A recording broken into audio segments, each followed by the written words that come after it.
Alerte info, c'est un séisme politique à Paris. Sébastien Lecornu démissionne de ses fonctions de Premier ministre après moins d'un mois à Matignon. 26 jours de préparation, mais un gouvernement qui n'aura tenu que 14h26 minutes. Nous sommes le lundi 6 octobre 2025, il est midi, bienvenue dans l'édition spéciale Claire. À la une de l'actu, donc 26 jours après son arrivée à Matignon, Sébastien Lecornu avait annoncé son gouvernement hier soir, dimanche 5 octobre, mais à peine formé, l'exécutif a implosé en un temps record. 14h26 minutes plus tard, le Premier ministre présentait sa démission à Emmanuel Macron à 9h43 ce lundi matin. Il a expliqué sa décision depuis Matignon à 10h45 lors d'une brève prise de parole.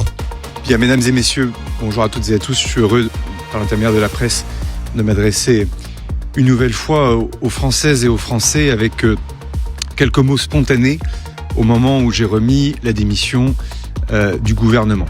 En ce lundi matin, les conditions n'étaient plus remplies pour que je puisse exercer ces fonctions de Premier ministre et permettre au gouvernement d'aller devant l'Assemblée nationale demain.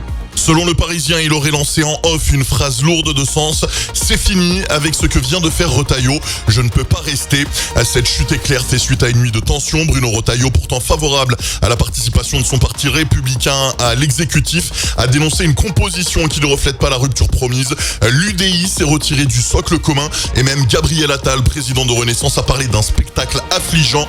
Les réactions se multiplient. Le Rassemblement national, par la voix de Jordan Bardella et Marine Le Pen, appelle à la dissolution de l'Assemblée nationale. À gauche, le Parti socialiste dénonce un chaos politique, tandis que Mathilde Panot de la France insoumise estime que le compte à rebours est lancé.